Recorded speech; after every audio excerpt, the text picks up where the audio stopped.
Iran Israel যুদ্ধের সর্বশেষ update আন্তর্জাতিক সংবাদে আপনাদের স্বাগত। শুরুতেই জানাবো সংবাদ শিরোনাম। লেবাননে হামলায় নিষিদ্ধ সেতু ফসফরাস ব্যবহার করেছে ইসরায়েল। এরপরে ইরান পরমাণু নীতির পরিবর্তন করবে না বললেন আরাগচি। এবং জানাবো প্রশ্ন উঠছে ইসরায়েলের সতর্কীকরণ ব্যবস্থা নিয়ে। ইরানের প্রাণঘাতী হামলা শুনছিলেন সংবাদ শিরোনাম, এবারে বিস্তারিত।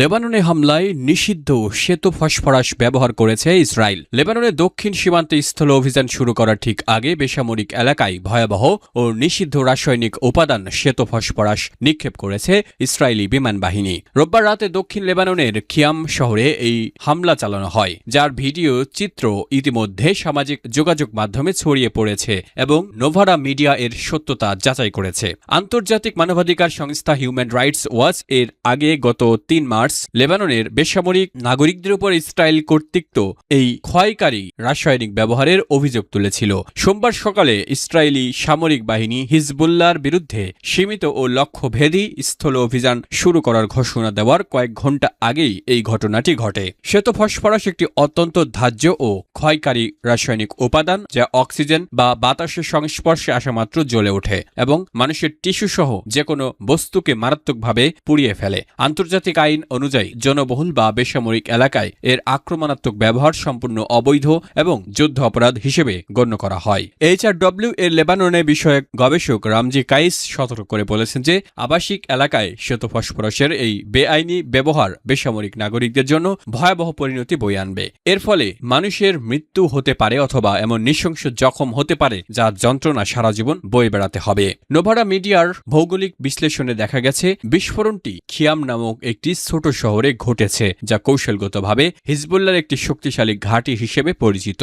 যদিও কিছু বিশ্লেষক দাবি করেছেন যে এই গোলাবারুদগুলো পাহাড়ের পাদদেশে জনশূন্য স্থানে ফেলা হয়েছে। তবে ভিডিও চিত্রে দেখা গেছে যে খিয়াম শহর এবং পাহাড়ের মধ্যবর্তী 15 কিলোমিটার এলাকায় মারি, দারজাত ও হালতার মতো বেশ কয়েকটি গ্রাম রয়েছে। স্বতন্ত্র সাংবাদিক সারা আবদুল্লার এই ঘটনার ভিডিও শেয়ার করে আন্তর্জাতিক সম্প্রদায়ের নিরাপত্তার সমালোচনা করেছেন। তিনি উল্লেখ করেছেন যে ইসরায়েল ঘরবাড়ি ও বেসামরিক এলাকায় এই নিষিদ্ধ অস্ত্র ব্যবহার করছে, যা সরাসরি জেনেভা কনভেনশনের লঙ্ঘন।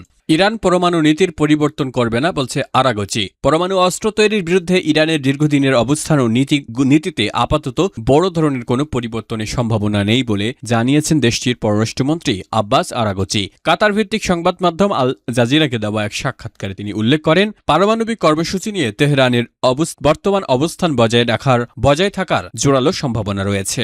তবে আরাগচি একই সঙ্গে সতর্ক করে দিয়েছেন, ইরানের নবনিযুক্ত সর্বোচ্চ নেতা এ বিষয়ে এখনও তার চূড়ান্ত মতামত বা দৃষ্টিভঙ্গি জনসমক্ষে প্রকাশ করেনি। মূলত যুক্তরাষ্ট্র ও ইসরায়েলের চলমান যুদ্ধের এই সংকটময় মুহূর্তে ইরানের পরমাণু সক্ষমতা নিয়ে বিশ্বজুড়ে যে জল্পনা তৈরি হয়েছে তারই প্রেক্ষিতে আরাগচি এই মন্তব্য করেন। উল্লেখ্য, ইরানের সর্বোচ্চ নেতা আয়াতুল্লাহ আলী খামেনি 2 দশকেরও বেশি সময় আগে একটি ধর্মীয় ফতোয়া জারি করেছিলেন, যেখানে গণবিধ্বংসী এবং পারমাণবিক অস্ত্র তৈরি বা ব্যবহারকে ইসলামী বিধান অনুযায়ী নিষিদ্ধ ঘোষণা করা হয়েছিল।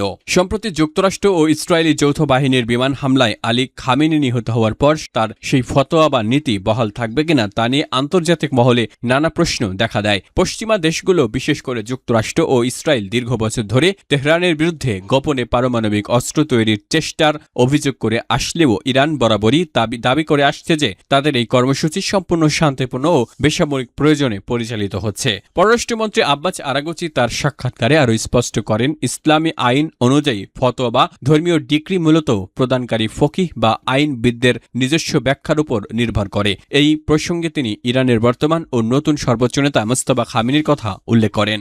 প্রশ্ন উঠছে ইসরায়েলের সতর্কীকরণ ব্যবস্থা নিয়ে। ইসরায়েলের ইরানের সাম্প্রতিক ভয়াবহ ক্ষেপণাস্ত্র হামলা দেশটির প্রতিরক্ষা ও সতর্কীকরণ ব্যবস্থার কার্যকারিতা নিয়ে নতুন করে বড় ধরনের প্রশ্ন তুলেছে।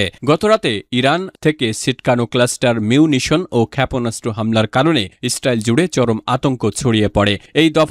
এই দফার হামলায় তেল আবিবের অত্যন্ত নিকটবর্তী এলাকায় 2 ইসরায়েলি নিহত হয়েছেন। প্রত্যক্ষদর্শীরা জানান, একটি অ্যাপার্টমেন্টে সরাসরি ক্ষেপণাস্ত্র আঘাত হানলে সেখানে বিশাল গর্তের সৃষ্টি সৃষ্টি হয়। এই ভবনে একটি সুরক্ষিত কক্ষ থাকলেও নিহত ব্যক্তিরা সেখানে পৌঁছানোর মতো পর্যাপ্ত সময় পাননি। এই মর্মান্তিক ঘটনার পর সাধারণ ইসরায়েলিদের মধ্যে ব্যাপক ক্ষোভ ও উদ্বেগ দেখা দিয়েছে। অনেকে প্রশ্ন তুলছেন যে নিরাপদ আশ্রয়ে যাওয়ার জন্য সাইরেন কেন যথেষ্ট সময় আগে বাজানো হয়নি। সামরিক ও কৌশলগত বিশ্লেষকদের একাংশ ধারণা করছেন, ইরান থেকে ক্রমাগত এই ক্ষেপণাস্ত্র হামলার ফলে ইসরায়েলি রাডার ব্যবস্থার সক্ষমতা হয়তো কিছুটা হ্রাস পেয়েছে। ফলে ইরান থেকে উৎক্ষেপণ করা মিসাইলগুলো ঠিক কখন আঘাত হানবে তা নিখুঁতভাবে অনেক আগে থেকে শনাক্ত করা প্রতিরক্ষা ব্যবস্থার জন্য কঠিন হয়ে পড়ছে।